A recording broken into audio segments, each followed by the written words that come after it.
How to Crush the World Champion Like an Amateur by Richarad Rapport. Ladies and gentlemen, welcome back to the Enjoy Chess channel. In this video we are going to see a very beautiful and fantastic chess game between Magnus Carlsen, one of the greatest of all time in the chess history, against one and only Richarad Rapport, the creative and dynamic chess player. This game has been played in FIDE World Rapid and Blitz Team Chess Championship, and Magnus, playing with the white pieces, is the clear favorite to win this game. Magnus kicks off this game with pawn to e4. This game is a rapid chess game. Each player has 15 minutes, so it's not a classical type of chess. Rapport replies with Carokan defense, d4, d5. A solid opening against Carlsen. Is it a good choice? Carlsen plays bishop d3.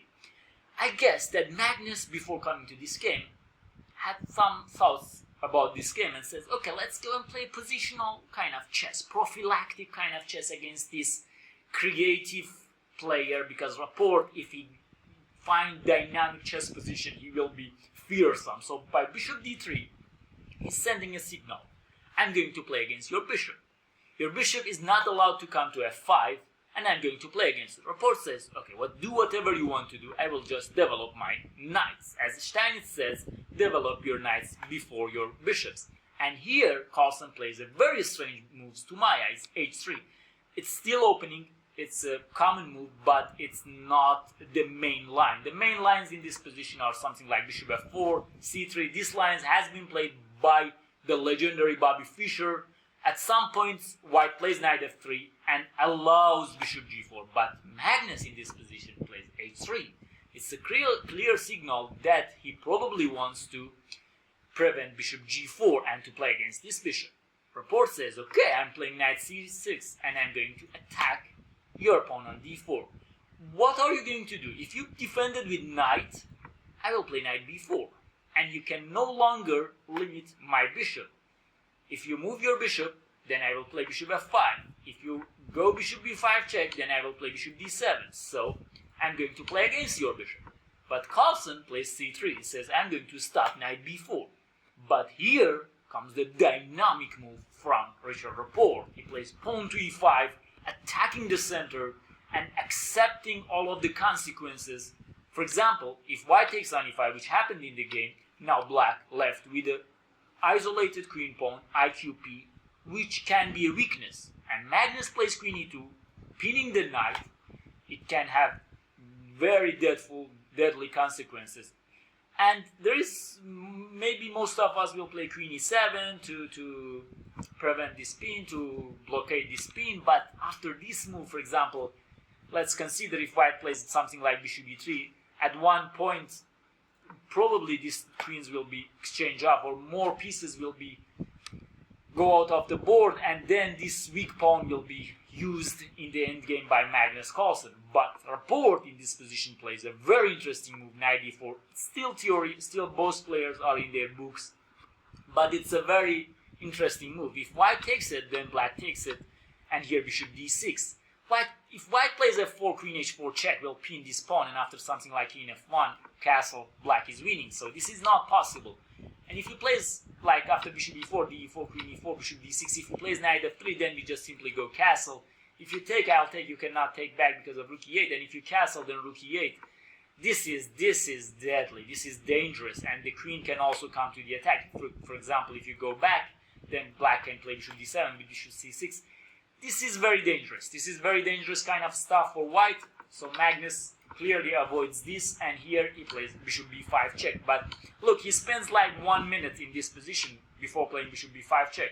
Bishop d7, let's exchange these bishops, dear Magnus. But Magnus plays knight f3. He says, okay, you take, I will take it back. But Rapport plays knight to g6. It's clear that Richarad is still in his preparation by his clock time. You can see that he's still playing very fast, and he's avoiding the exchange of these knights, and he plays knight g6, a very, very important move in this position.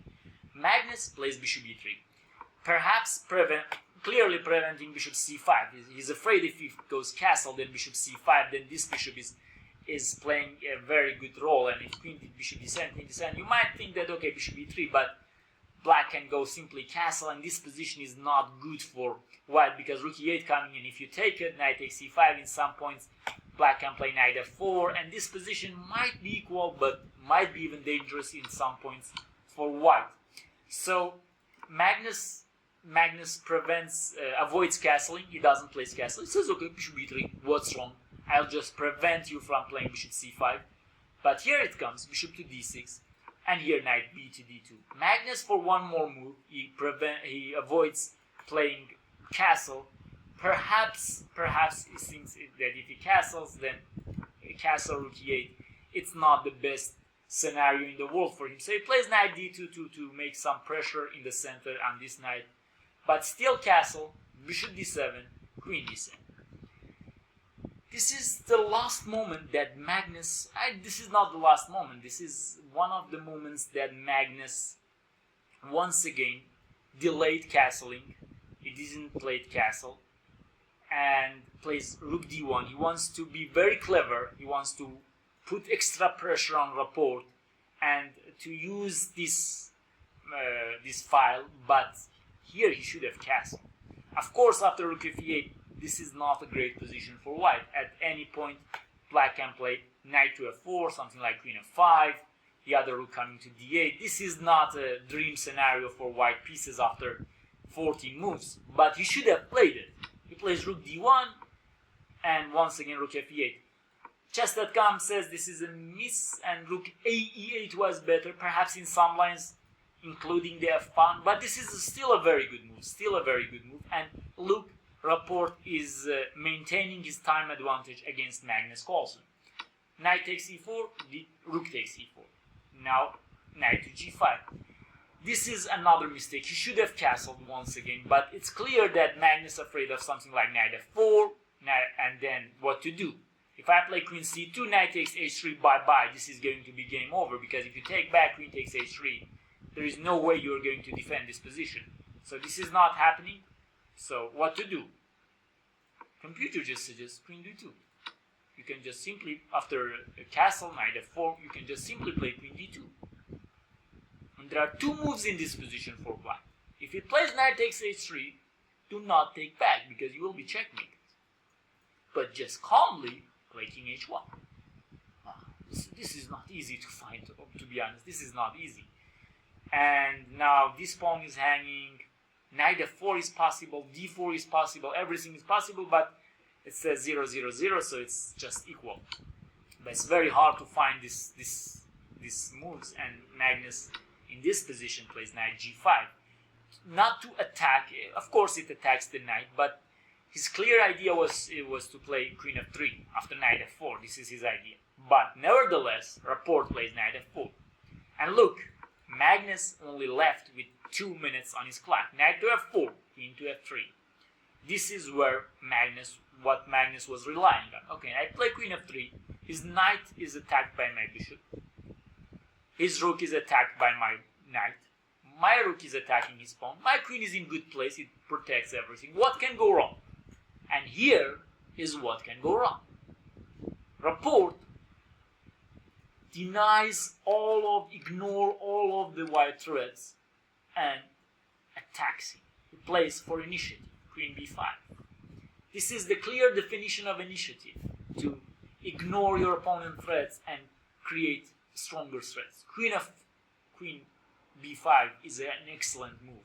If you take it, d takes e4, your queen should maintain on this diagonal to defend e2 square. If you play queen g4, h5, there is no way. You need to sack your queen, but you are going to lose this game. So this is not possible. So you cannot take the rook. You cannot take this because you are pinned. So what are you going to do? g3. Attack the knight. I want to take it. Let's remove this monster on here. And if it was not for this move, Magnus' position was okay. And perhaps he was relying on all of this. Perhaps he was even saw queen b5. I'm not sure. I'm not in their heads. But look at the move that Rapport plays here. He plays f6. This is phenomenal chess move. This is great. I mean, f6 attacking the knight, and you have to take the knight because I'm going to take your knight. Once again, if you take, I will take back. Once again, if queen g4, now this time you'll be checkmated in 2. So you cannot even take this. This is not even an option. So what you're going to do, he takes on f4, and now g takes f takes g5, and after here rook f8, and look at the speed that Rapport plays. It's incredible. He's playing against world champion, and it's like he's playing an amateur. It's very strange. Queen g2, and here is the position that probably most of you saw, and it's on the thumbnail, that Magnus plays queen f1, and after queen takes b5, it was like Nepo suddenly look at the game and says, "Ooh, what's going on? What happened?" It never happens to me when I play against Magnus. He always crushes me in positional manner. How this guy managed to reach this position against Magnus Carlsen? Queen takes b2. I mean, for God's sake, what happened? Black is even not down material. It's strange. Black has 5 pawns, white has 5 pawns, 2 rooks, and Magnus is lost. Look at his king. Rook takes e3 is coming. He plays rook d2, and before Rapport playing, he just resigns this game. It's a very shocking game. Rook takes e3 will finish this game after rook takes e3. If you play here, queen b1 is checkmate. If you play here, I guess every move wins, but let's just assume this one, like, this is checkmate, of course, and there is nothing that white can do, and Magnus Carlsen just simply resigned the game. In 23 moves, he was lost, I guess, after queen b5. Engine says g3 f6, there is still some hope by a4. I don't know, queen takes b2 exists in this position. And now castle, and now after fg5, gf4, some hope, some resistance maybe by engines, but for human eyes this position is over. Nobody looks at a4 in this position. Even in this position, it says that you shouldn't take here and you should play a4. This a4 seems to be very important for white's defensive resources, but nevertheless, this fantastic chess move by Richarad Rapport and a beautiful masterpiece by him against world champion. I hope you inspired by this game and you enjoyed this game, and if this is the case, please like this video, share your thoughts, and enjoy chess and life.